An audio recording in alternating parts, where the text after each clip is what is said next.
जरा ध्यान पूर्वक सुनो। पहले के लोग एक दूसरे से बात नहीं कर पाते थे। किसी का लड़का अगर मिलिट्री में भर्ती हो जाए तो पूरा गांव उसको रो करके छोड़ने आता था स्टेशन पे। अब भैया तेरे से कब मिलना होगा, तब तेरे से बात होगी। और आज क्या हो रहा है, वीडियो कॉल, ऑडियो कॉल सब हो जा रहा है। एक तरफ सुविधा तो मिल रही है, मगर दूसरी तरफ हमारे छोटे छोटे बच्चे दिन भर मोबाइल चला रहे हैं। रात में कंबल ओढ़ करके 2 बजे रात तक के मोबाइल चला रहे छोटे बच्चे। चला रहे हैं कि नहीं? चला रहे हैं। इधर वालों को नहीं चला रहे, चला रहे हैं। और उसके कारण क्या हो रहा है, किसी की आंख खराब हो रही है तो किसी का दिमाग खराब हो जा रहा है बच्चों का। तो वे माया है, एक तरफ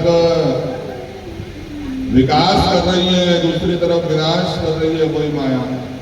तो नारद जी ने बताया बच्चों, जो दोनों ओर बहने वाली नदी है उसका नाम है माया। जिस बिल में जाने के बाद कोई बाहर नहीं आता, उस बिल का नाम है मोक्ष। जो जिसको मोक्ष हो जाए फिर उसका जन्म नहीं होता। विचित्र भाषा बोलने वाला जो हंस है उसका नाम है शास्त्र। शास्त्र कहता कुछ है, मगर लोग अपनी बुद्धि के अनुसार उसका अर्थ लगा रहे हैं। एक विद्यालय में एक शिष्य को बीड़ी पीने की आदत थी और गुरु जी को लगा कि रोज रोज बीड़ी पिएगा, विद्यालय का माहौल खराब हो जाएगा। उससे बोला कि भैया रविवार की रविवार बीड़ी पीना। और उसने पूरे विद्यालय में बच्चों को पकड़ पकड़ के बता दिया, गुरु जी ने कहा है रविवार को बीड़ी पीना चाहिए। तो जो नहीं पीते थे वो भी पीने लगे। अर्थ का अनर्थ हो गया। तो विचित्र भाषा बोलने वाला जो हंस है उसका नाम है शास्त्र। बिना शिक्षक के, बिना टीचर के तुम वेदों को पढ़ नहीं सकते, उसका अर्थ समझ नहीं सकते। माया के पति है भगवान, भगवान की माया है। और 5 वस्तुओं से जो घर बना हुआ है उसका नाम है ये शरीर। इसमें सब चीज 5 है मेरे भाई बहन। पंच महाभूत, पंच महाप्राण, पंच ज्ञानेन्द्रिया, पंच कर्मेंद्रिया, मन, बुद्धि, चित्त, अहंकार और आत्मा, सब चीज 5 है। और जो बताया नारद जी ने बच्चों को, वैराग्य धर्म की दीक्षा दे दी और सब बच्चे नारद जी के पीछे पीछे, नारद जी तो नारायण नारायण करके घूम रहे हैं और बच्चे भी पीछे पीछे चले गए। और जो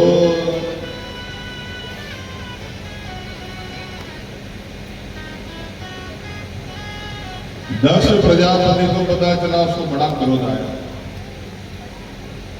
इस बार तो दक्ष प्रजापति कुछ बोला नहीं, मगर अगली बार जब दक्ष ने 10,000 बच्चों को पुनः प्रकट किया तो नारद जी ने पुनः बच्चों को दिव्य उपदेश देकर के बाबा वैरागी बना दिया। और जो वैराग्य धर्म की दीक्षा दी, इस बार दक्ष के क्रोध का पारावार न रहा। क्रोध में आया दक्ष और घटना ये घटी कि नारद जी सामने से आ गए। और जो नारद जी को देखा तो दक्ष ने नारद जी को श्राप दिया, अरे पाखंडी नारद, मेरे छोटे छोटे बच्चों को भिक्षुक मार्ग प्रदर्शिता, भिक्षुकों का रास्ता तुमने दिखाया। और मैं श्राप देता हूं कि आज से गोदोहन काल से ज्यादा तो कोई ठहरेगा नहीं। नारद जी को श्राप लगा। नारद जी ने सोचा अच्छा ही हुआ। रमता जोगी बहता पानी हमेशा निर्मल होता है, तो महात्मा को ज्यादा कहीं ठहरना भी नहीं चाहिए। तो नारद जी ने श्राप को सिरोधार्य कर लिया। नारद जी तो चले गए। और अगली बार, तीसरी बार जब दक्ष प्रजापति ने गर्भाधान किया तो इस बार 60 कन्याओं का प्राकट्य हुआ। बोले जगदम्बा मैया की।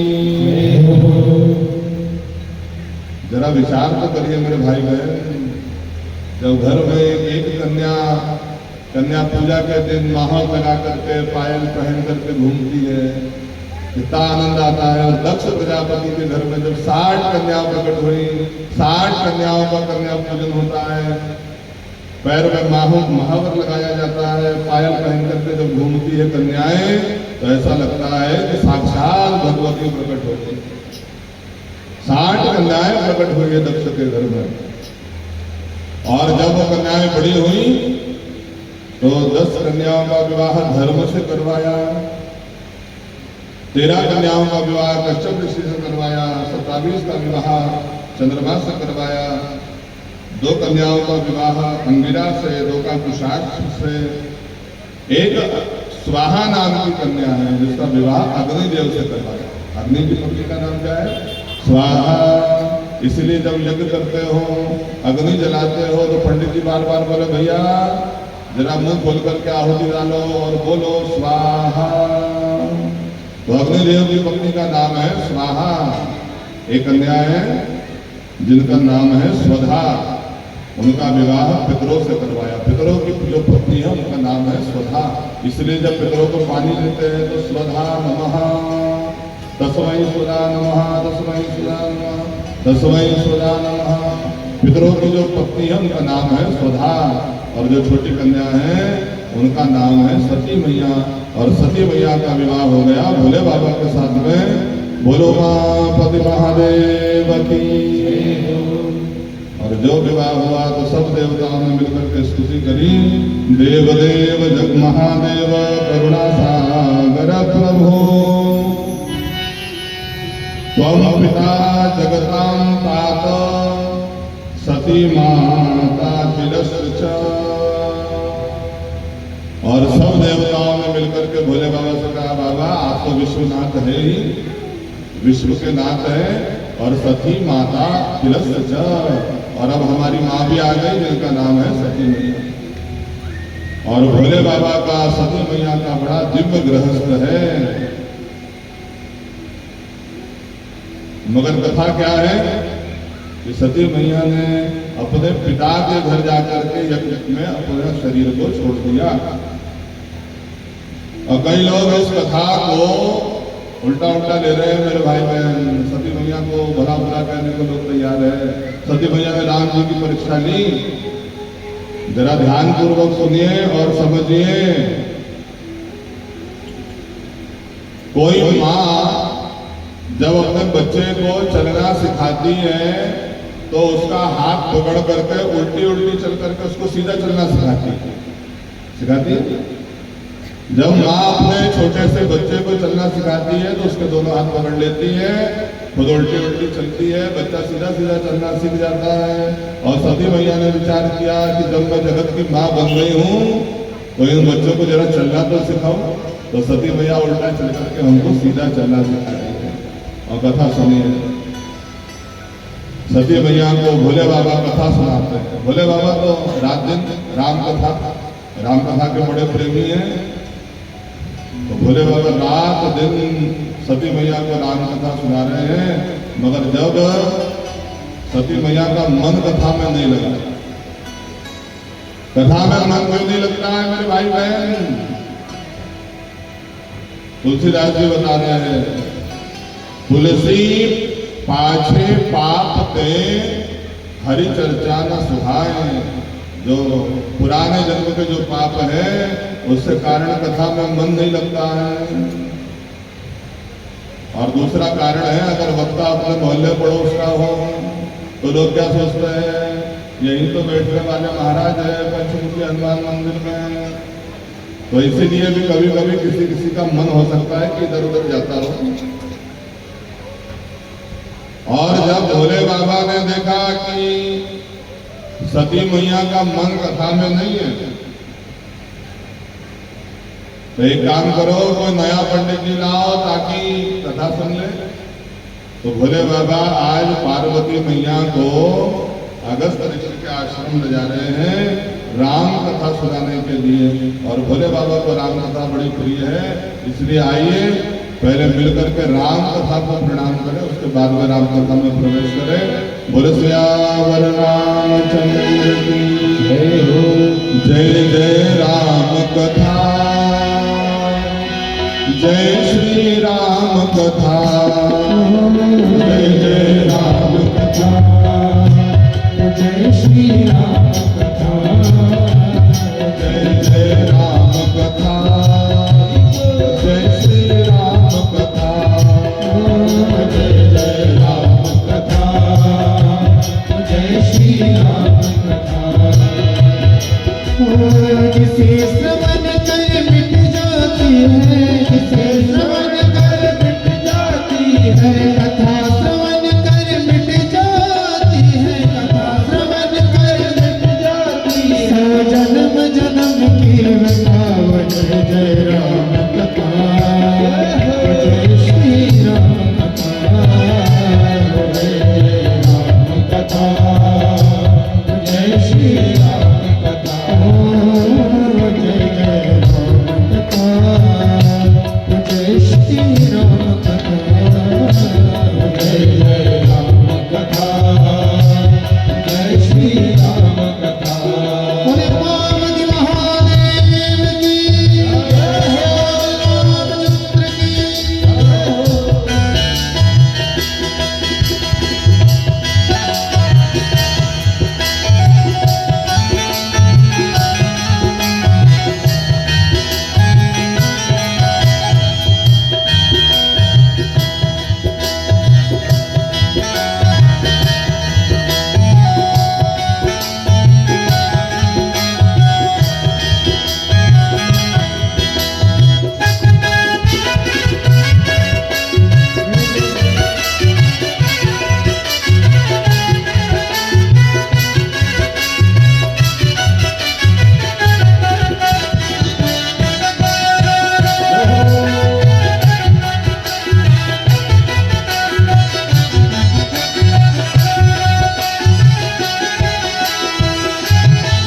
हरे राम कथा कलिका मन गाही, सुजन सजीवन मोर सुहाई, सुजन सजीवन मोर सुहाई, सुजन सजीवन मोर सुहाई। मुझ विश्राम सकल जन रंजन, राम कथा कलिकल से विभंजन, राम कथा कलिकल से विभंजन, हरे राम कथा कलिकल से विभंजन, राम कथा कलिकल से विभंजन। तेरा परमारथ बन जाए, तेरा परमारथ बन जाए, अरे मेरा परमारथ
सियावर रामचंद्र भगवान की जय हो। और यहां से राम जी की कथा प्रारंभ हो गई। क्या होगा मेरे भाई बहन राम कथा से? राम कथा सुंदर करताली संशय विहग उड़ा बहुचारी। कहीं बहुत सारे पक्षी बैठे हों, जरा ध्यानपूर्वक सुनिए। कहीं बहुत सारे पक्षी बैठे हो और वहां जाकर के एक ताली बजा दी जाए तो क्या होगा? वो पक्षी भाग जाएंगे। और जहां संशय के पक्षी हो, जहां मन में संशय हो, वहां राम कथा जो प्रारंभ कर दी तो वो सब संशय के पक्षी निकलकर भाग जाएंगे। और सती मैया के मन में जो संशय आया, भोले बाबा समझ गए सती मैया के मन में संशय आ गया है कथा के लिए। कथा में ध्यान नहीं है सती मैया का। तो भोले बाबा ने विचार किया किसी और वक्ता से कथा सुनाना चाहिए। और भोले बाबा आज सती मैया को लेकर के कुम्भज ऋषि के आश्रम जा रहे हैं। और तुलसीदास जी लिखते हैं, एक बार त्रेता जुग माही शंभु गए कुंभज ऋषि पाही। एक बार त्रेता जुग माही शंभु गए कुंभज ऋषि पाही। एक बार त्रेता जुग माही शंभु गए कुंभज ऋषि पाही। एक बार त्रेता जुग माही शंभु गए कुंभज ऋषि पाही। और एक बार त्रेता युग आ गया। भोले बाबा सती मैया को लेकर के कुंभज ऋषि, कुंभज ने अगस्त ऋषि, कहाँ पर आश्रम है? पंचवटी में, नासिक के पास। भोले बाबा सती मैया को लेकर के चले गए और साथ में संग सती जग जननी भवानी पूजो ऋषि अखिलेश्वर जानी। संग सती जग जननी भवानी पूजय ऋषि अखिलेश्वर जानी। भोले बाबा के साथ में सती मैया है। और कैसी है सती मैया? संग सती जग जननी भवानी। चार विश्लेषण बता रहे हैं तुलसीदास जी। संग सती जग जननी भवानी क्यों लिख रहे हैं ये विश्लेषण? तो बोले एक तो वो सती मैया है और दूसरी कथा सुनने जा रही है। कथा सुनने वाले की विशेषता है। ऐसा वैसा काम करने जा रही है क्या? कथा सुनने जा रही है। इसीलिए संग सती जग जननी भवानी। और जो देखा अगस्त ऋषि ने, हाँ भोले बाबा आए हैं, सती मैया आई है तो चरण धुला रहे हैं। चरण धुला रहे हैं अगस्त ऋषि। और जो भोले बाबा ने देखा कि देखो कितने विनम्र है। अरे ये तो कथा सुनाने वाले हैं, हम कथा सुनने आए हैं, मगर ये हमारे पैर धुला रहे हैं, कितने विनम्र हैं। भोले बाबा तो प्रसन्न हो गए, मगर सती मैया के मन में यहाँ भी संशय हो गया। अरे जब ये पंडित जी हमारे पैर धो रहे तो ये कथा क्या सुनाएंगे? पता है ना कि पंडित जी हमारे जान पहचान का रहे और पंडित जी आता जाता तुमसे बात करता रहे तो मन में विचार कभी कभी संशय आ सकता है। अरे ये तो हमारे राजेंद्र पंडित जी है, इनसे क्या कथा सुनना? हम तो देवकी नंदन महाराज से कथा सुनाएंगे, भले ही साल को और बुला लेंगे। कभी कभी मन में संशय होता है। मगर मेरे भाई बहन, वर्षा तो सब जगह हो रही है, खेत में भी हो रही है, मोहल्ले में भी हो रही है, पेड़ पे भी भी हो रही है, मगर वर्षा का पानी रुक रहा है। वर्षा का पानी जहाँ गड्ढा हो वहाँ रुक रहा है, और जो पर्वत है, पर्वत पर पानी रुकने वाला नहीं है। अगर हम अभिमान के पर्वत बने रहेंगे तो पानी ठहरने वाला नहीं है। और अगर पर्वत बने रहे और फिर शिकायत करें भगवान से कि अरे भगवान ने हमारे साथ पक्षपात किया है, हमारे ऊपर तो पानी ठहरता ही नहीं है। मेरे भाई बहन, पानी को रोकने के लिए विनम्रता का गड्ढा बनाना पड़ेगा, तब जाकर के पानी रुकने वाला है। अगर तुम अभिमान के पर्वत बने रहोगे तो पानी ठहरने वाला नहीं है। और जो संशय हो गया, जो अभिमान हो गया सती मैया के मन में, तो कथा तो सुनी नहीं, क्योंकि ये पंडित जी तो हमारे पैर धोते हैं, ये क्या कथा हमको सुनाएंगे। जरा तुलसीदास जी का वैदुष्य देखिए। जब भोले बाबा आए तो एक बार त्रेता युग में आई शंभु गए, शंभु, केवल शंभु बनकर के आ रहे हैं। और सती मैया संग सती जग जननी भवानी। और जब सती मैया ने कथा नहीं सुनी, भोले बाबा ने प्रेम की कथा सुनी, और जब जा रहे हैं तो क्या लिखते हैं, ऋषि सन बिना त्रिपुरारी, भवन चले संग दक्ष कुमारी। ऋषि सन बिना त्रिपुरारी, भवन चले संग दक्ष कुमारी। जब भोले बाबा आए थे तो शंभु बन करके कथा सुन करके जा रहे हैं, त्रिपुरारी। ये कथा की महिमा है। जो भोले बाबा ने प्रेम से कथा सुनी तो त्रिपुरारी बन करके जा रहे हैं। ऋषि सुन विदा मांगे त्रिपुरारी। और सती मैया जिन्हें कथा नहीं सुनी, भुवन चले संग दक्ष कुमारी। जैसा दक्ष है वैसे दक्ष की कन्या सती मैया है। दक्ष भी अभिमानी है, सती मैया भी अभिमानी है। कथा नहीं सुनी,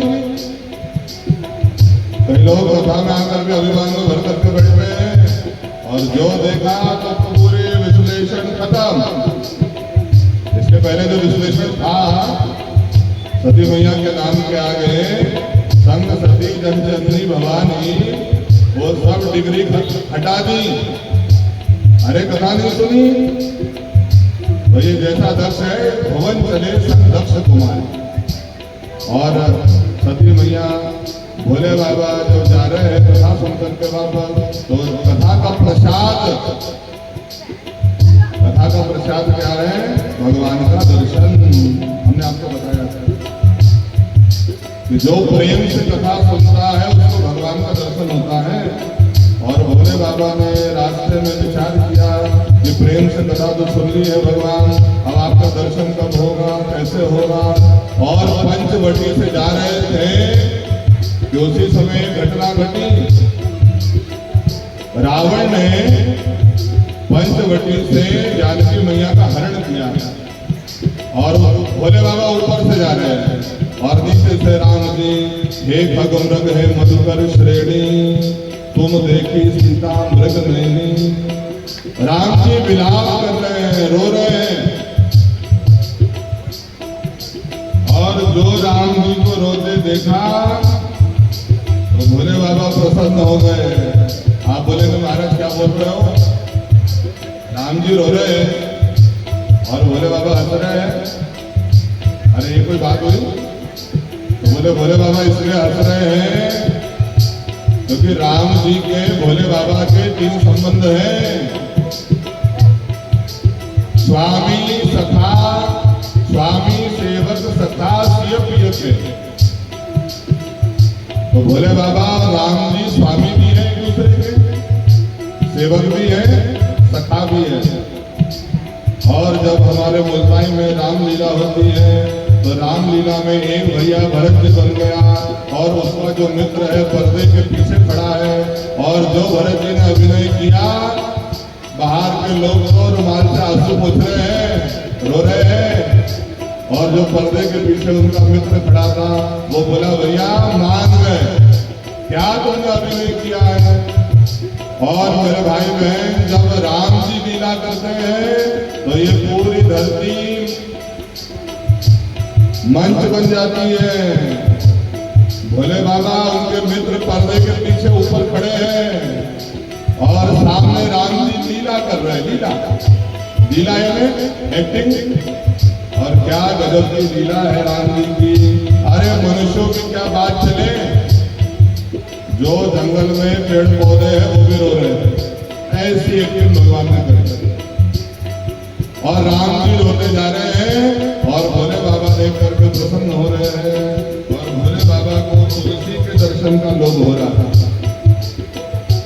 शंकर और अति शोभ सती न जानई मर्म सोई, तुलसी दर्शन लोभ मन डर लोचन लालची। तुलसीदास जी कहते हैं कि भोले बाबा को तुलसी के दर्शन का लोभ हो रहा है। ये तुलसी कौन है? 3 शब्द है। तुलसी तुरिया अवस्था से युक्त रामचंद्र जी, ल से लखनलाल जी, स से सीता मैया। और जो राम जी के दर्शन हुए तो शंभो समय ही राम ही देखा, उपजाहि अति हर्ष विशेषा। शंभो समय ही राम ही देखा, उपजाहि अति हर्ष विशेषा। जय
बोलिए सच्चिदानंद भगवान की।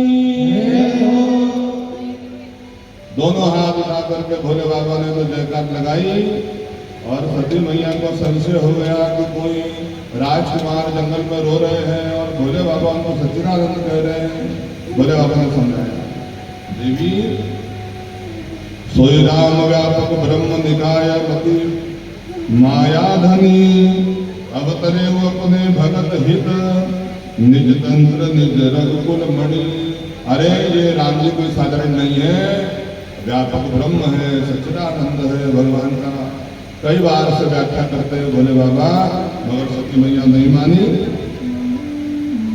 भोले बाबा ने अंतिम बात कही, जो तुमरे मन अति संदेह तो फिर जाई परीक्षा लेहू। अगर सती तुम्हारे मन में संशय है तो जाकर के परीक्षा लो। और सती मैया परीक्षा लेने ले गई और सती मैया ने सीता मैया का रूप बनाया है और राम जी के आगे आगे चल रही है। मेरे भाई बहन, किसी का रूप बनाना तो सरल है, मगर स्वभाव कहां से लाओगे? स्वभाव लाना कठिन है। पंडित जी का रूप तो बना लोगे,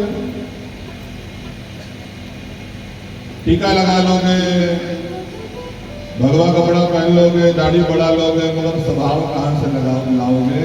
स्वभाव आने वाला नहीं है, बिना अभ्यास के स्वभाव। भगवान कहते हैं अर्जुन से, अर्जुन अभ्यास है न कौन दे, अभ्यास कर, अभ्यास से स्वभाव आएगा। और सीता मैया तो राम जी के पीछे चलती है, सती मैया जो सीता मैया बन करके आई, भोले राम जी के आगे आगे चल रही है। और जो लक्ष्मण जी ने देखा तो लक्ष्मण जी को सती मैया ना सती के रूप में दिख रही है, ना सीता मैया के रूप में दिख रही है, उमा कर वेशा, उमा यानी पार्वती के रूप में दिख रही है। समझ गए? और राम जी जब चलते हैं तो ब्रह्म जीव विच माया, राम जी ब्रह्म है, लक्ष्मण जी जीव है और जानकी मैया माया के समान बीच में चलती है। और जो आगे आगे चलने लगी, परीक्षा लेने आई है। परीक्षा देने जाओ तो सबसे पहले आइडेंटिटी कार्ड दिखाना पड़ता है दरवाजे पर, आइडेंटिटी कार्ड। और राम जी ने विचार किया कि जब परीक्षा लेने आई है तो आइडेंटिटी कार्ड दिखाना पड़ेगा। जोरी पानी प्रभु कीन प्रणाम, हाथ जोड़ करके राम जी ने प्रणाम किया। पिता समेत लीन निज नाम, पिताजी के साथ अपना नाम लिया, मैं दशरथ नंदन राम आपको प्रणाम कर रहा हूं। और जो देखा सती मैया ने सुना, घबरा गई सती मैया। और राम जी ने कहा, कहे ओ बहोरी कहाँ वृक्ष के तू, विपिन अकेली फिर है तू। राम जी ने पूछा, माता जी आप अकेली जंगल में कहाँ घूम रही हैं और भगवान की कोई खबर है क्या? वृक्ष हेतु, वृक्ष यानी नंदी, धर्म की ध्वजा धारण करने वाले भोले बाबा ने दिखाई दे रहे। और जो सुना सती मैया ने मन आत्मग्लानि से भर गया, लौट करके चली गई। और भगवान ने व्यापक रूप धारण किया है, कण कण में राम जी के दर्शन हो रहे हैं। और लज्जित होकर के जो सती मैया गई, भोले बाबा ने पूछा, सती परीक्षा ले ली? झूठ कह दिया। भोले बाबा को पता था सती मैया झूठ कह सकती हैं, तो भोले बाबा ने क्या कहा, लीन परीक्षा कवन विधि, सत्य कहो सब बात। जब पता चल जाए कि सामने वाला झूठ बोल सकता है तो आदमी का कहता, भैया सही सही बोलना। और सती मैया ने कहा, नहीं नहीं बाबा, मैंने तुम्हारे ही समान राम जी को प्रणाम किया। और जो भोले बाबा से झूठ बोला, तो आज भोले बाबा ने सती मैया का मन से त्याग कर दिया। आज भोले बाबा ने दो संबंध छोड़े, एक तो रावण और दूसरी सती मैया। दोनों ने क्या गलती करी, जरा ध्यान से सुनिए। दोनों ने भगवान की परीक्षा ली। और मेरे भाई बहन, भगवान परीक्षा का विषय नहीं है। लोग क्या कर रहे हैं, 4 दिन मंदिर में गए, काम नहीं बना, भगवान को गाली दे रहे हैं। और बाकी तो दूसरी जगह भी जाने लगे, ये भगवान नहीं तो वो भगवान, वो भगवान नहीं तो वो भगवान। भगवान की परीक्षा ले रहे हो क्या? मेरे भाई बहन, भगवान परीक्षा का विषय नहीं है, भगवान प्रतीक्षा का विषय है। पूजा पाठ करो, कथा सुनो और प्रतीक्षा करो कि अब भगवान कृपा करने वाले हैं, एक रोज अवश्य कृपा करेंगे। और जो सती मैया ने भगवान की परीक्षा ली, रावण ने भी भगवान की परीक्षा ली। मारिच से बोला कि मैं परीक्षा लूंगा, अगर वो भगवान होंगे तो मार देंगे और नहीं होंगे तो सिद्ध हो जाएगा। तो भोले बाबा ने आज मन से रावण और सती मैया का त्याग कर दिया। और भोले बाबा जाकर के बैठ गए समाधि में। और 87,000 वर्ष की बीते संबद सहत 87 तजी समाधि शंभु अविनाशी। और 87,000 वर्ष की समाधि लगा करके भोले बाबा बैठ गए। और जब समाधि से उठे, राम नाम शिव सुमिरन लागे, जायो सती जगत पति जागे। और जो राम राम कह करके भोले बाबा आंख खोली, सती मैया समझ गई कि बाबा जाग गए हैं और दौड़ करके गई, चरणों में बैठ गई और भोले बाबा प्रेम से सती मैया को कथा सुनाते हैं। एक घटना घटी, दक्ष प्रजापति को प्रजापतियों का अध्यक्ष बना दिया और उसके सम्मान में एक सभा का आयोजन किया। उस सभा में सब देवता गए, भोले बाबा भी गए, ब्रह्मा जी भी गए और दक्ष प्रजापति को गाजे बाजे से वहां पर लाया गया। बाकी तो सब उसकी जय जयकार करके खड़े हो गए, दो लोग बैठे हुए थे, ब्रह्मा जी और भोले बाबा। अब ब्रह्मा जी तो दक्ष के पिता है, लड़का आए पिताजी खड़ा ना हो तो कोई मान सम्मान की बात नहीं है। मगर जो दक्ष ने देखा कि अरे ये शंकर मेरा दामाद है और मेरे आने पर खड़ा नहीं हुआ, बुरा मान लिया। दक्ष प्रजापति अपनी सीट पर जाकर के खड़ा हुआ और जोर से ललकार करके बोला कि जिस सभा में सामान्य लोग बैठे हैं वहां इन असामाजिक लोगों को किसने बुलाया है? लोगों ने देखा एक दूसरे का मुंह, भैया असामाजिक कौन है यहाँ पे?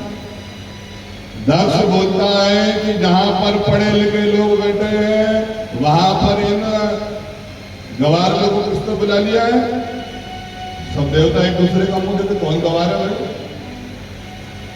और दक्ष बोला मैं बात करता हूं इस शंकर की। भूतावासेषु घोरेषु प्रेतेर भूतेर गणे भूता। अरे भूत प्रेतों के साथ में रहता रहता ये भी भूत हो गया है, कब बैठना चाहिए कब उठना चाहिए जानता नहीं है। और मेरा भाग्य तो उसी दिन फूट गया था जिस दिन मैंने सती का विवाह इससे करवाया था। मेरी कन्या सती मृगलोचना है, मृगशावाक्षी है और पाणिम मरकट लोचना, बंदर के समान आंखों वाले हैं शंकर। और जो भोले बाबा का अपमान करना प्रारंभ किया वहां नंदी था और नंदी से कैसे सहन होती? दक्ष ने कहा मैं प्रजापतियों का अध्यक्ष आज से ये नियम बना रहा हूं कि ये शंकर देव नहीं है। नंदी ने कहा बिल्कुल ठीक कहते हो, ये देव नहीं ये तो महादेव है। नंदी ने दक्ष ने कहा कि देवताओं के यज्ञ में इसको भाग नहीं मिलेगा, तो नंदी ने कहा बिल्कुल ठीक कह रहे हो। भोले बाबा महादेव है तो उनको अलग से भाग देना पड़ता है यज्ञ में। और जो दक्ष प्रजापति ने भगवान का अपमान करना प्रारंभ किया, भोले बाबा को ना राग में है ना अनुराग में है, वो तो वैरागी है, ना वाद में है ना विवाद में है, भोले बाबा संवाद में है। भोले बाबा ने देखा कि जहां वाद होना है विवाद हो गया, सभा को प्रणाम करके चले गए और नंदी ने कहा दक्षो वत्स मुखो भवत। अरे दक्ष, तो जिस मुख से भोले बाबा की अवहेलना कर रहा है मैं श्राप देता हूं वो तेरा सिर कट जाएगा। वहां भृगुवंशी ब्राह्मण थे, भृगु ऋषि थे, तो भृगु ऋषि ने शिव भक्तों को श्राप दिया तुम पाखंडी हो जाओगे, कुछ भी खाओगे, भोले बाबा का नाम लगा दोगे। आज वही हो रहा है, सब गांजा पीने वाले भोले बाबा के भक्त बने घूम रहे हैं, हर हर महादेव बम बम महादेव। शराब पीने वाले महादेव के भक्त बन गए हैं। हम बोल रहे हैं महादेव ने जहर भी पिया, जरा एक बार पी के तो देखो कैसा मजा आता है।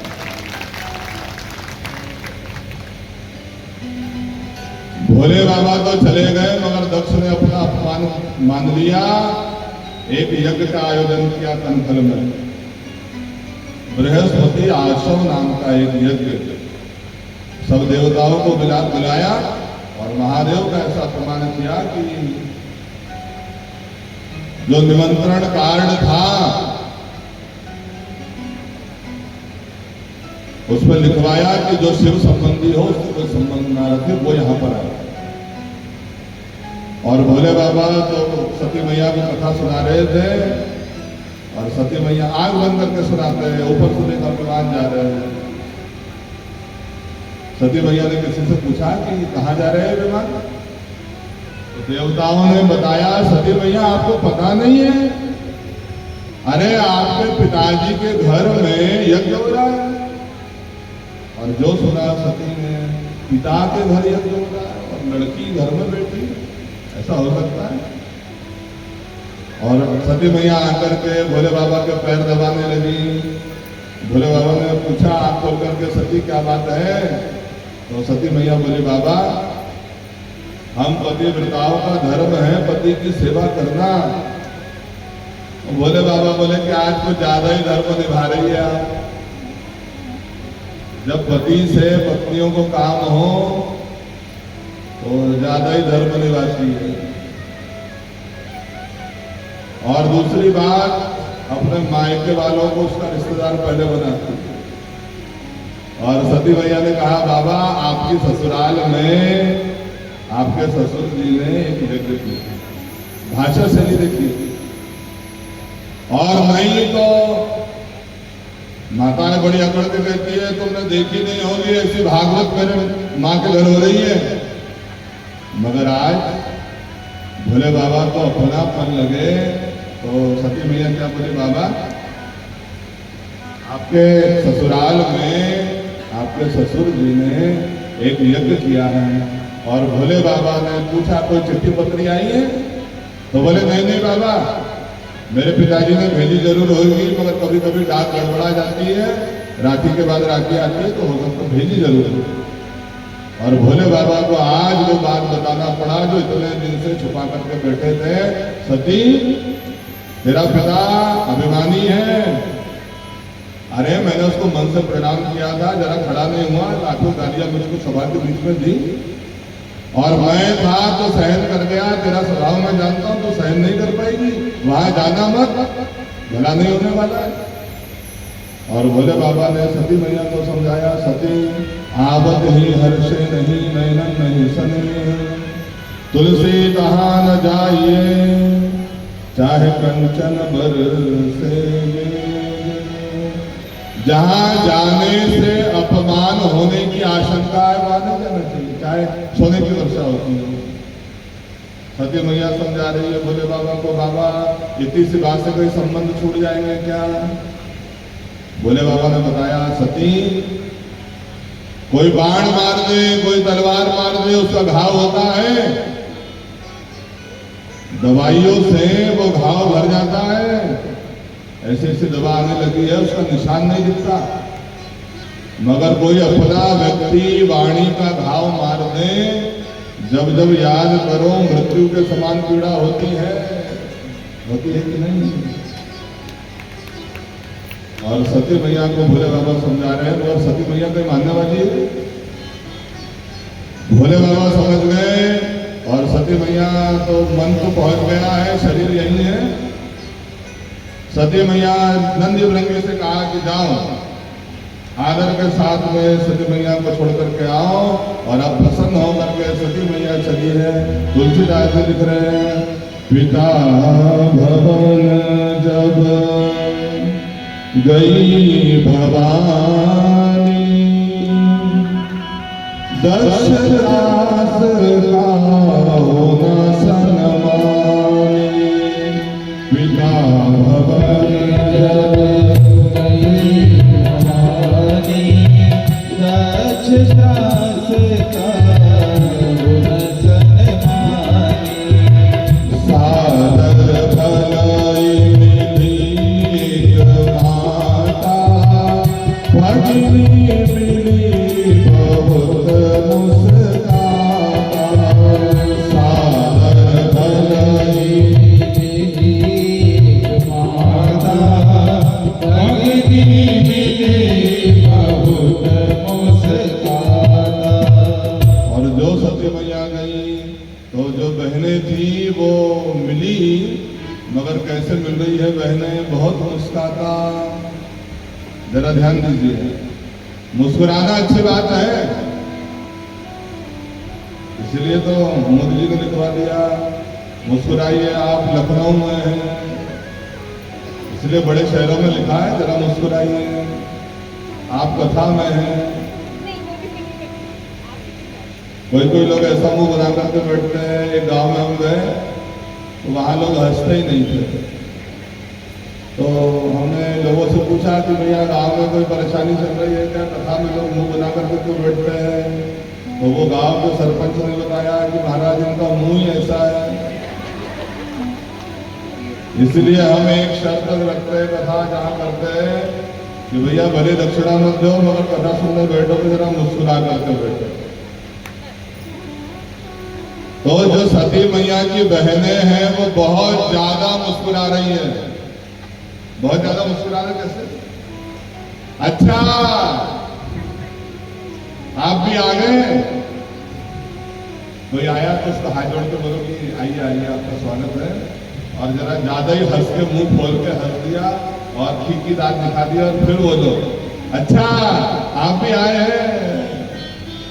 व्यंग में भगिनी मिली बहुत मुस्कुराता, बहनें मानो कहना चाहती है कि देख सती तो बिना कार्ड के आई है, हमारे पास इनविटेशन कार्ड है। सती मैया को ये व्यवहार अच्छा नहीं लगा। जो देवता थे सती मैया को प्रणाम करते थे, दक्ष के कारण किसी ने प्रणाम नहीं किया, और सादर भले मिली एक माता। सती मैया के न आने की पीड़ा उनकी माँ को थी, माँ मिली, और अब सती मैया यज्ञशाला में घूम रही है, और जो यज्ञशाला में सती मैया ने प्रवेश किया क्या देखती है, दक्ष प्रजापति जो उनका पिता है उसको मुंह घुमा दिया। मेरे भाई बहन, एक महिला का अपमान उसके ससुराल में हो वो सहती है, मगर वही उसका अपमान मायके में भी होने लगे तो क्या सहन करेगी? जो देखा दक्ष प्रजापति पिताजी ने मुंह घुमा लिया, बड़ा बुरा लगा सती मैया को। आगे गई तो देखा देवताओं के स्थान बने हुए हैं, छोटे छोटे चौरंग पर, एक चौरंग पर गणेश जी बैठे हुए हैं, एक चौरंग पर गणेश भगवान बैठे हुए हैं, एक पर नवग्रह, षोडश मातृका, 64 योगिनी, क्षेत्रपाल, सर्वतोभद्र, सब देवता बैठे हैं। मगर जो भोले बाबा का इशारा कोण है वो खाली है, और जो सती मैया ने अपने पति का अपमान देखा तो अब क्रोध में भर गई। लाल लाल आंखें सती मैया की मानव संसार को जला करके भस्म कर देगी, और अपने पिता दक्ष को ललकारा, अरे दक्ष तू अदक्ष है, मैंने कितना तेरे ऊपर विश्वास किया था और तूने मेरे पति का ऐसा अपमान किया। सती मैया ने कहा पति का अपमान करने वाले की जीभ काट लेना चाहिए, और अगर तुम में इतना सामर्थ्य नहीं है तो कान में उंगली डाल करके वहां से तुरंत चले जाना चाहिए। हरिहर निंदा सुनाई जो काना, पति निंदा सुनाई जो काना, गुरु निंदा सुनाई जो काना, लगई पाप गो बधई समाना। जो अपने पति की, गुरु की, भगवान की निंदा सुनता है उसको गाय की हत्या करने का पाप लगता है। और सती मैया ने कहा, सभा को ललकारा, क्रोध में भरी, दक्ष ना तो मैं यहां से जाऊंगी, क्योंकि अगर यहां से जाऊंगी तो भोले बाबा कहेंगे आओ दक्ष कुमारी, तेरे नाम से मेरा नाम जुड़ा है, और ना तो मैं तेरी जीभ काट पाऊंगी क्योंकि तू मेरा पिता है, तो आज इस शरीर को समाप्त करूंगी। और ऐसा कह करके सती मैया ने सुनो सभासद सकल मुनिंदा, करई सुनई जय शंकर निंदा। सुनो सभासदों, जिसने भोले बाबा का अपमान किया है उसको वैसे ही फल मिलेगा, और सो फल तुरंत लगा सब काहू, भले भांति पछताहू पिताहू, दक्ष प्रजापति तुझे भी पछताना पड़ेगा। और अस ही जोग अग्नि तनु जारा, भयो सकल जगह हाहाकारा। ऐसा कह करके सती मैया ने उत्तर दिशा की ओर मुंह किया, भोले बाबा को प्रणाम किया, योग अग्नि को प्रकट किया, और योग अग्नि में जल करके सती मैया भस्म हो गई। बोले सती मैया की। और जो नंदी भृंगी आए थे विरोध करने लगे, नंदी भृंगी को देखा विरोध करते हुए तो भृगु ऋषि ने कृत्याय प्रकट कर दिया। कृत्याओं ने मार करके भगाया और नारद जी ने, नंदी भृंगी ने जाकर के, भोले बाबा तो समाधि में बैठे थे और जाकर के नंदी भृंगी नारद जी त्राहि मां शरणागतम, और भोले बाबा ने आंख खोल करके देखा नंदी क्या हुआ। तो नंदी ने बताया बाबा सती मैया अब इस संसार में नहीं रही और हमने जब विरोध किया हमको भी मार करके भगाया है, और अब भोले बाबा को क्रोध आ गया। भोले बाबा ने अपनी जटा खोल करके पछाड़ी और एक गण प्रकट हुआ। किम करूं मैं महाराज, क्या करूं? भोले बाबा ने कहा हे वीर देवभद्र, उसका नाम वीरभद्र पड़ा, और दक्षम सयज्ञम दही, दक्ष को यज्ञ के साथ समाप्त कर दो। और वीरभद्र नंदी भृंगी आदि को लेकर के चले, और जो यज्ञशाला में यज्ञ आहुति की जा रही थी, वहां सब दक्ष प्रजापति के साथ में यज्ञ कर रहे हैं, और उसी समय यज्ञशाला हिलने लगी।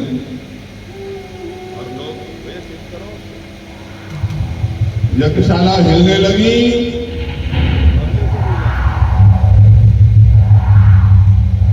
और लोग को समझ पाते उसके पहले देवताओं ने, भृगु ऋषि ने, पंडित जी ने आवाज सुनी, भूत प्रेतों की आवाज आई, नमः पार्वती पतये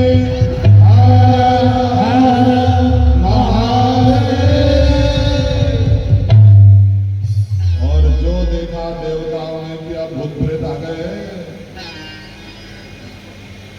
और भूत प्रेत जब गए तो एक तरफ तो यज्ञशाला थी, एक तरफ भोजनशाला थी, भंडारा बन रहा था। तो भूत प्रेतों ने देखा कि भंडारा बन रहा है, बड़े बड़े गंज में रायता बना था, तो रायते के गंजों को पलटा दिया, हर हर महादेव। बड़े बड़े कड़ाह में तेल रखा, पूरी तली जा रही थी, कड़ाह पलटा दिए, हर हर महादेव। खीर के कुंड थे, उसमें डुबकी लगा करके हर हर महादेव। भूत प्रेत तो भूत प्रेत, जो देखा दूध का आइटम पसंद है, डुबकी लगा लगा करके हर हर महादेव, खा भी रहे ना भी रहे। और जो देखा देवताओं ने कि भैया भूत प्रेत आ गए, भागने लगे, तो भूत प्रेतों ने, नंदी भृंगी आदि गणों ने सब देवताओं को, पंडित जी को, भृगु ऋषि को बांध दिया कि भैया जब भाग लेने आए हो तो भाग लेकर के भागो, अकेले कहां भाग रहे हो? तो बताया नंदी भृंगी ने, महाराज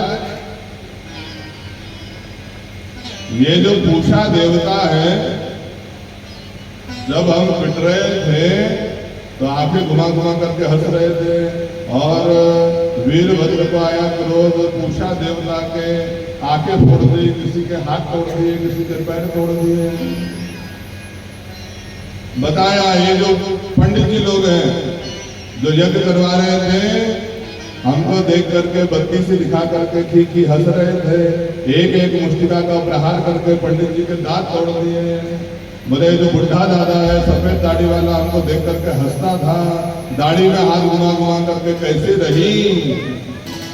और वीरभद्र ने भृगु ऋषि की दाढ़ी नोच ली, और जो बारी आई दक्ष प्रजापति की, बताया ये भगवान के ससुर जी हैं। वीरभद्र बोला करे ये ससुर है कि असुर है? और वीरभद्र ने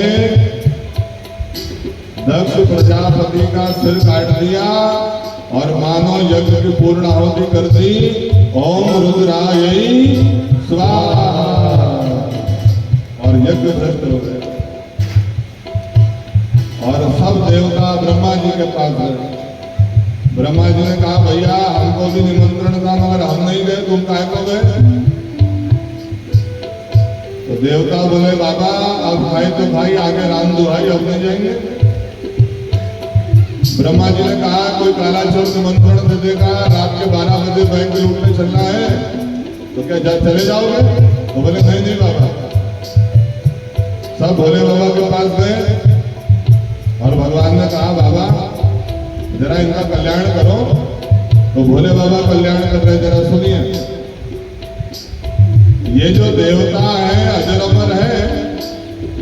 किसी के हाथ टूट गए हैं, किसी के पैर टूट गए हैं, अब अमृत तो पी लिया, मरने तो नहीं वाले हैं, मगर लंगड़े लूले हो गए। तो भोले बाबा ने कहा चिंता मत करो, अंधा लंगड़ा जोड़ी बना करके काम चलाओ। बोले जो पंडित जी हैं इनके दांत तोड़ दिए हैं और पंडित जी का रोज निमंत्रण है भोजन का, अभी भोजन कैसे करेंगे? तो भोले बाबा ने उपाय बताया, भोजन करने की कोई जरूरत नहीं है, बढ़िया सबको घोल घोल करके पियो, काम चलाओ। भृगु ऋषि इनकी दाढ़ी नोच ली है, और जिसकी दाढ़ी होती है बात बात में दाढ़ी में हाथ लगाता है। तो भोले बाबा बोले जितनी जगह में हाथ लगाते उतनी जगह में दाढ़ी लेंगे। एक बकरे की दाढ़ी लगाई और बारी आई दक्ष प्रजापति की। तो भोले बाबा को बड़ी हंसी आई, जीवन भर मैं अभिमानी है, मैं करता था, तो एक बकरे का सिर लगा दिया दक्ष प्रजापति के सिर पे, और जो दक्ष प्रजापति के सिर पे बकरे का सिर लगा तो दक्ष प्रजापति प्रसन्न हो गया और बकरे की आवाज में भोले बाबा की स्तुति करी। इसलिए तो आज लोग मंदिर में जाकर गान बजा रहे हैं, भोले बाबा प्रसन्न होते हैं। और भोले बाबा ने पुनः यज्ञ में भाग लिया और दक्ष प्रजापति का यज्ञ पूर्ण हुआ। भोले भक्तवत्सल भगवान की। और भोले बाबा अब सती मैया के शरीर को लेकर के घूम रहे हैं। तो भगवान ने सुदर्शन से सती मैया का शरीर काटा, वो शरीर जितनी जगह 52 जगहों पर गिरा तो शक्ति पीठों का निर्माण हुआ। भोले जगदम्बा मैया की। और अब तो भोले बाबा जोगी का रूप बना करके नीलगिरी पर्वत पर चले गए और वहां पर राम कथा चल रही थी। काग वसुदेव जी कौवा के रूप में कथा बोलते हैं, तो भोले बाबा हंस का रूप लेकर के बैठ गए, लाखों वर्षों तक कथा सुनी। और कालांतर में एक तारकासुर नाम का राक्षस हुआ, उसको वरदान है कि भोले बाबा के पुत्र के हाथ में मारा जाएगा। तो सब देवता मिलकर के माता जी से स्तुति करने लगे, मैया पहले आप अवतार लीजिए, उसके बाद भोले बाबा को तैयार करेंगे। तो वही सती मैया जो सती के रूप में शरीर छोड़ करके गई थी, अब वही महाराज हिमाचल के घर में मैना मैया के गर्भ से प्रकट हुई। और नारद जी ने नाम रखा सुंदर सहज सुशील सयानी, नाम उमा अम्बिका भवानी। नारद जी ने नामकरण कर दिया, पार्वती मैया का प्रकट हुआ। और मेरे भाई बहन, आपने जरा जब पंडाल में आया तो विचार किया ये बलून क्यों लगे हैं? बलून तो किसी के जन्मदिन में लगाए जाते हैं, मगर आज तो भगवान की शादी है। मेरे भाई बहन, ये बलून इसलिए लगाए गए हैं क्योंकि पार्वती मैया का जन्म होने वाला है। सब कथाओं में तो देवताओं का जन्मदिन मनाया जाता है, मगर हम हमारी कथा में माता जी का जन्मदिन मनाते थे, क्योंकि भारत अब पुरुष प्रधान नहीं रहा। पंडाल में देख लो जरा, इसीलिए जिसका विवाह हो उसी के बंदा बनने का आना चाहिए। तो इसीलिए आइए मिल करके माता जी को प्रणाम करें। ओ प्रगति है पार्वती मैया, नगर में बाजे बधैया। प्रगति है पार्वती मैया, नगर में बाजे बधैया। प्रगति है पार्वती मैया, नगर में बाजे बधैया। प्रगति है पार्वती मैया, बाजे बधैया, बाजे बधैया, बाजे बधैया, बाजे बधैया, बाजे बधैया, बाजे बधैया, बाजे बधैया, बाजे बधैया। प्रगति है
पार्वती मैया का प्राकट्य हुआ और नारद जी ने नामकरण किया। सुंदर सहज सुशील शयानी नाम उमा अंबिका भवानी। और महाराज हिमाचल ने हाथ जोड़ करके नारद जी से पूछा कि नारद जी इसका भविष्य बताइए। तो नारद जी ने सब भविष्य बता दिया। महाराज आपकी जो कन्या होगी सब पतिव्रता नारिया उसकी पूजा कर करके अपना सुहाग मनाएगी। आपकी जो कन्या होगी वो जगत जननी होगी, बड़ी बड़ाई करेगी। और नारद जी से पूछा कि नारद जी कोई दोष है क्या कुंडली में? तो बोले हाँ हाँ महाराज, आपकी कन्या की पूरी कुंडली तो बहुत अच्छी है, मगर इस कुंडली का जो 7वां स्थान है पति स्थान को जरा गड़बड़ दिखाई दे रहा है। अभी पार्वती मैया का जन्म नहीं हुआ और कहाँ की बात चल रही है? विवाह की। जो 7वां घर है वो जरा गड़बड़ है। तो ना पूछा महाराज ने, नारद जी ने बताया जो इसका पति होगा अगुण अपा अमान मातृपित हीना उदासीन सब समय छीना। जो इसका पति होगा वो अगुण होगा। अगुण का मतलब क्या समझते हैं आप लोग? जिसमें कोई गुण नहीं होगा वो अगुण। मगर 3 गुण है सत्व रज तम, उससे जो ऊपर है वो अगुण। बोले बाबा तीनों गुण से ऊपर वो अमान होगा। अमान है ना, जिसका कोई मान नहीं है वो अमान। तो महाराज हिमाचल में विचार किया कि जो इसका पति होगा उसका कोई मान सम्मान नहीं होगा। तो बोले नहीं नहीं, जो मान सम्मान की भावना से ऊपर है वो अमान। मात पितु हीना, माता पिता का कोई पता नहीं होगा।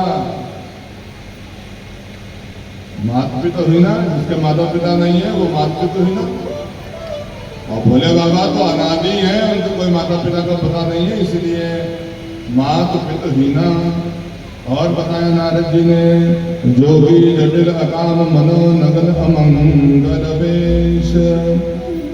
जो इनका पति होगा वो जोगी होगा। जोगी यानी सुबह सुबह भगवा कपड़ा पहन के जो वो तंबूरा बजाता हुआ तुम्हारे दरवाजे पर आता है, धन हरि के हेतु लगा बाबा, मांगने वाला। जो दे उसका भी भला बाबा, जो ना दे उसका भला बाबा। और फिर ठोक लिया हिमाचल जी ने, क्या जोगी होगा, जटिल होगा, बड़ी बड़ी जटाएं होगी, अकाम मन, उसका कोई काम में मन नहीं लगेगा। नगन अमंगल वेश, नगन होगा, कपड़ा नहीं पहनेगा, अमंगल वेश होगा। और जो सुना तो मैना मैया तो रोने लगी, उसका नाम ही है मैना। वो बोली मैना, उसका नाम ही मैना है। मैना मैया ने जो सुना तो मैना बोली कि मैं अपनी कन्या को लेकर के पर्वत से कूद जाऊंगी, मगर मैं इसका विवाह नहीं करवाऊंगी। और पार्वती मैया भी रो रही है। मैना मैया तो ये सुनकर के रो रही है, और पार्वती मैया भी गोदी में है। तो पार्वती मैया क्यों रो रही है? क्योंकि जो लक्षण नारद जी बता रहे हैं वो सब लक्षण तो भोले बाबा के हैं। प्रसन्न होकर के रो रही है कि हाँ हाँ ये सब लक्षण तो भोले बाबा के हैं। प्रसन्न हो गई और बैंड बाजे वाले जल्दी कर रहे हैं, अब पंडित जी को स्पीड बढ़ाना पड़ेगा, टाइम भी हो रहा है। तो भोले बाबा वो इधर समाधि लगा करके बैठे हैं और पार्वती मैया धीरे धीरे बड़ी हुई। और जो पार्वती मैया बड़ी हुई तो तपस्या करती है। पार्वती मैया ऐसी तपस्या कर रही है, बेलपत्र खा करके और उपवास रह करके पार्वती मैया तपस्या कर रही है। मगर जितने दिन तुमने खाई है उतने दिन नहीं खाई है पार्वती मैया ने। अभी हम डब्बा गए थे और बोले महाराज बेलपत्ती खाने से कोई फायदा नहीं हो रहा है। हमने बोला कितने दिन से आप खा रहे हैं? तो बोले 15 दिन तो जैसे जैसे हो ही गए। तो सुनिए पार्वती मैया कितने दिन तक के खा रही है। बेल पाती मही पराई सुहाई, 3 सहस्त्र संबत सोई भाई। 3000 वर्षों तक, कितने वर्षों तक? 3 सहस्त्र संबत सोई खाई। और पार्वती मैया उपवास करते करते पुनि परिहरे सुखाने वरना, उमाई नाम तब भयो अपरना। और पार्वती मैया ने इतना कठोर तपस्या करी, ग्रस्त हो गई है, दुबली पत्ती हो गई है, तो पार्वती का नाम अपर्णा पड़ गया है, दुबली पत्ती। और पार्वती मैया जब तपस्या कर रही है भोले बाबा को पाने के लिए, तो भोले बाबा ने विचार किया कि जब पार्वती मैया ने राम जी की परीक्षा दी थी सती के रूप में, तो परीक्षा लेना चाहिए। सप्तऋषियों को भेजा और सप्तऋषियों ने पार्वती मैया से कहा, पार्वती तुम तपस्या कर रही हो, वो तुम्हारे पाखंडी गुरु नारद के कहने पर अरे किसी का घर नहीं बस कर दिया आज तक।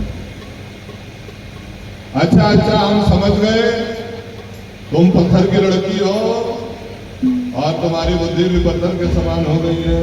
पिताजी को भला भला कह रहे सप्तऋषि, पहले उनके गुरु जी को, फिर उनके पिताजी को।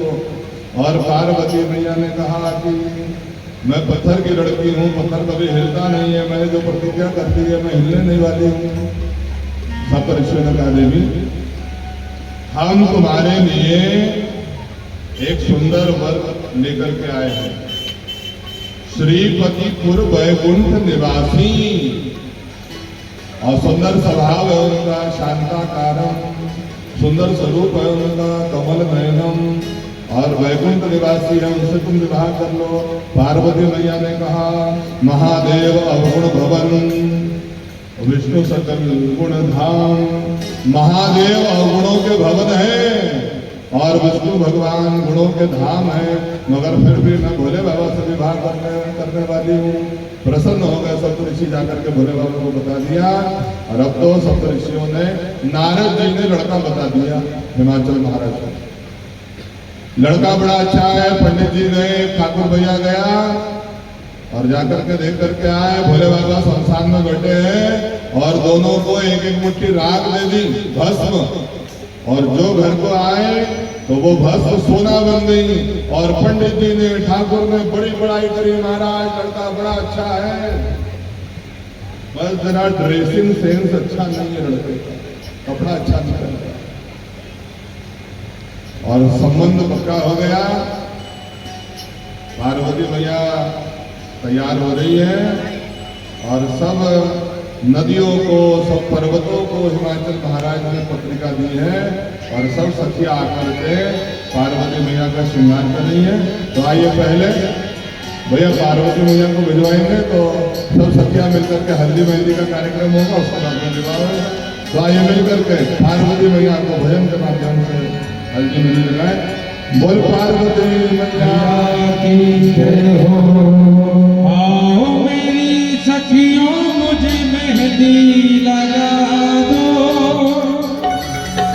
मेहंदी लगा के मुझे ऐसी सजा दो, और मुझे भोले बाबा की दुल्हन बना दो, मुझे भोले बाबा की दुल्हन बना दो, मुझे भोले बाबा की दुल्हन बना दो, मुझे भोले बाबा की दुल्हन बना दो।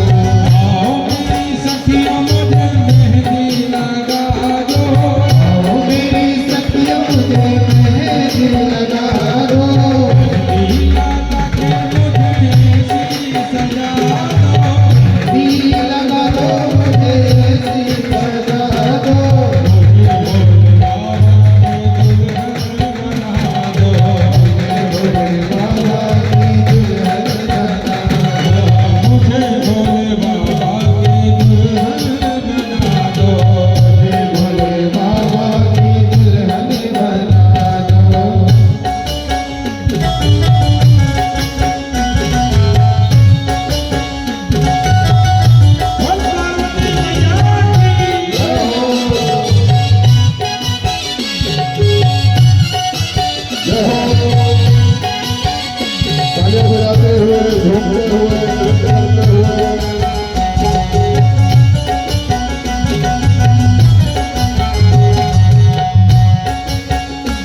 उठाओ जरा हाथ ऐसे, जितने भी दीवाने बैठे हैं तो हाथ ऐसे उठा करके तालियों के साथ।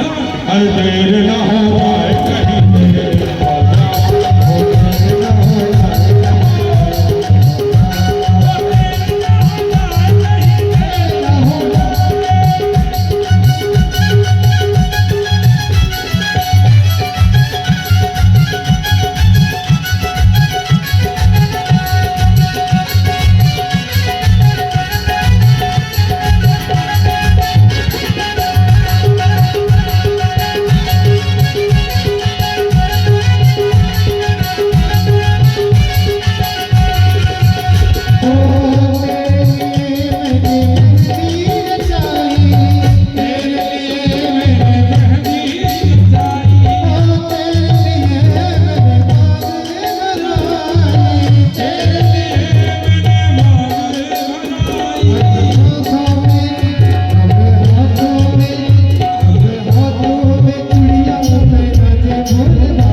बोले पार्वती मैया की।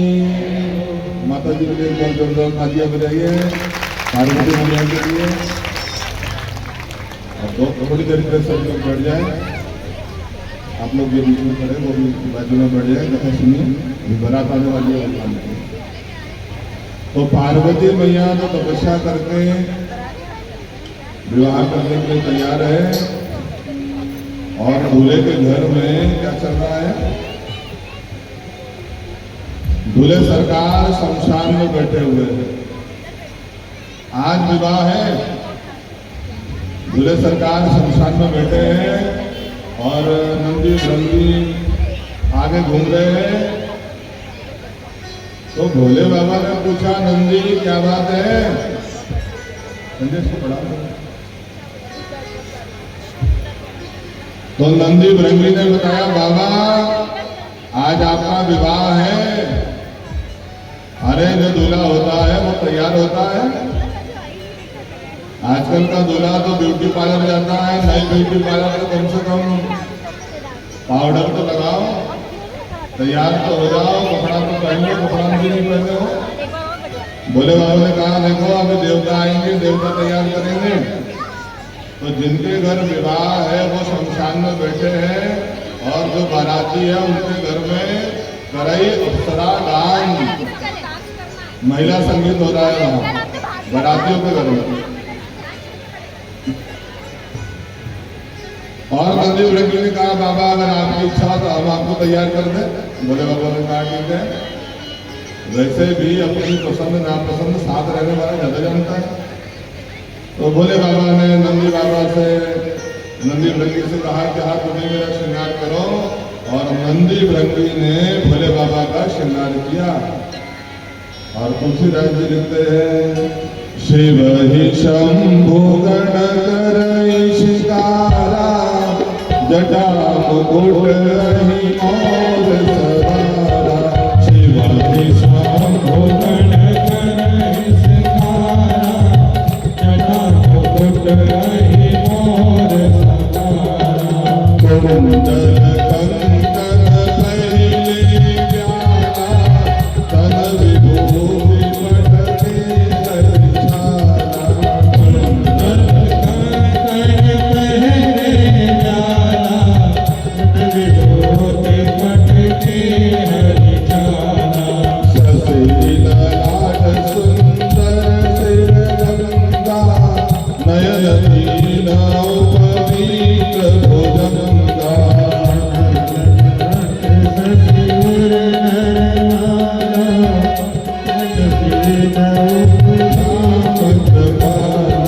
श्री राम जय राम जय जय राम, श्री राम जय राम जय जय राम, श्री राम जय राम जय जय राम, श्री राम जय राम जय जय। शिव ही शंभु गण करे श्रृंगारा, जटा मुकुट अहि मोर सवारा। एक गण बोला, भैया जो दूल्हा होता है वो टोपी लगाता है। और काम दहन के समय भोले बाबा की जो जटाएं फैल गई थी, नंदी भृंगी गणों ने उसी को गोल गोल घुमा करके बांधना चालू किया और बोले, भैया टोपी का काम खत्म हो गया। दूसरा बोला, जब तक के दूल्हा सहरा ना लगावे, मोर ना लगावे, वो दूल्हा दूल्हा नहीं दिखता है। तो कैलाश पर्वत पर कहां से मोर आएगा? तो नंदी भृंगी बोले, भैया कैसा होता है मोर? तो बोले, कुछ नहीं, आंखों के आगे लड़ियां लटकी होती है। नंदी भृंगी गए, बाबा का विवाह है तो छोटे छोटे सांप नाच रहे थे।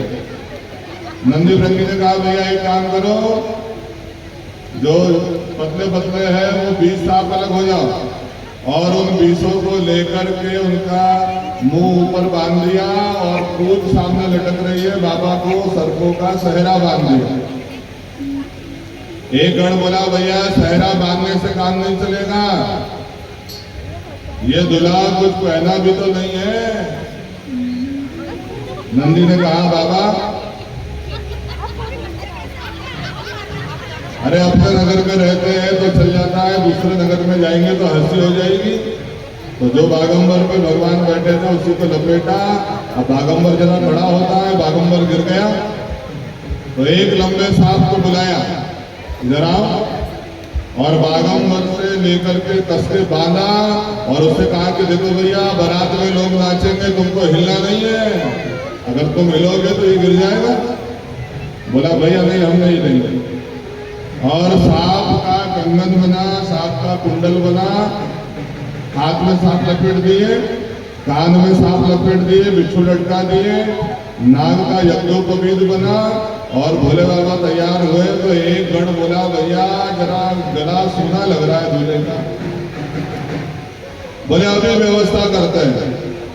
और नंदी भृंगी गण गए शमशान में और मुंडमाला खोपड़ी उठा करके लाए 10-20 और बड़े सांप में खोपड़ी पिरो करके बाबा के गले में मुंडमाला पहनानी। एक गण बोला भैया ये दूल्हा तो जरा इसका चेहरा अच्छा नहीं दिख रहा है, तो पाउडर वाउडर को लगाओ।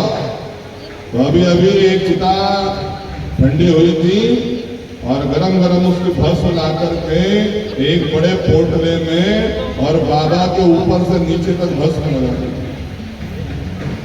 और जो भोले बाबा तैयार हुए तो देवता आ गए। और माताओं का क्या स्वभाव है, कहीं बारात निकलती है तो माताएं देखना चाहती है दूल्हा कैसा होगा। और जो देवताओं की पत्नी आई थी उनका भाव दूल्हा देखेंगे, दूल्हा देखेंगे। और बाबा दिखे नहीं तो नंदी से पूछा दूल्हा सरकार कहाँ है? तो नंदी से पूछा आप देखना चाहते हैं? बोले हाँ हाँ। और जो भस्म लगाए हुए दूल्हे को देखा, मुंह खुला का खुला रह गया। हे भगवान, ये दूल्हे के लिए भी कोई दुल्हन बनी है? और भगवान ने कहा देखो भैया देवताओं, दूल्हे के अनुरूप बारात नहीं है, तो बाराती सब आगे आगे जाओ। और जो बाराती आगे जाने लगे, नंदी बाबा ने कहा बाबा बाराती भाग रहे हैं। भोले बाबा ने कहा देखो नंदी, बारात में तो अपने लोगों में आनंद आता है, अपने लोगों को बुलाओ। नंदी ने कहा बाबा अपने लोगों को तो बुलाया नहीं गया है। तो बोले बुलाने की जरूरत नहीं है, केवल बता दो।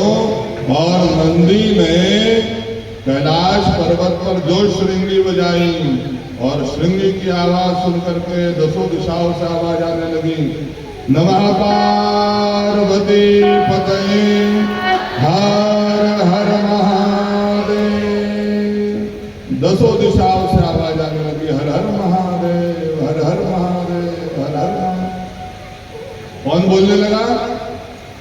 भूत, प्रेत, चुड़ैल, डाकिन। डाकिन देखिए, नीम के झाड़ पर रहती है। और जितने भूत प्रेत पीपल पे, नीम पे थे वो सब उतर करके आ गए कैलाश पर्वत के शमशान में। जितने भूत प्रेत सब आ गए। और केवल शमशान पे नहीं आए, पूरे संसार के भूत प्रेत आए। मुल्ताई के, बैतुल के, पटेल वार्ड के, जितने भूत प्रेत सब आ गए। और तुलसीदास जी कहते हैं जस दूल्हा तस बनी बराता, जैसा दूल्हा था वैसी बारात बन गई। और अब बारात निकली तो आइए सब मिलकर के प्रेम से भाव से नृत्य करते हुए बाबा की बारात में सम्मिलित होंगे। मेरे भाई बहन, भगवान की बारात में जैसे हम घर की बारात में जाते हैं, बिना विचार किए नृत्य करते हुए बारात में सम्मिलित होंगे। बोलिए दुल्हा सरकार की, उमापति महादेव की। और अब बारात कैलाश पर्वत से निकली, नंदी बाबा को भोले बाबा बैठे हैं और सब भूत प्रेत नृत्य करते हुए आनंद मनाते हुए चले। वो चली भोले की बरातिया हिमाचल नगरी, चली भोले की बरातिया हिमाचल नगरी, ओ हिमाचल नगरी राजा की नगरी, हिमाचल नगरी राजा की नगरी, चली भोले की बरातिया हिमाचल नगरी, भोले की बरातिया हिमाचल नगरी।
मुल्ताई में ऐसे ही मनाते हैं क्या बाबा भोलेनाथ की शादी?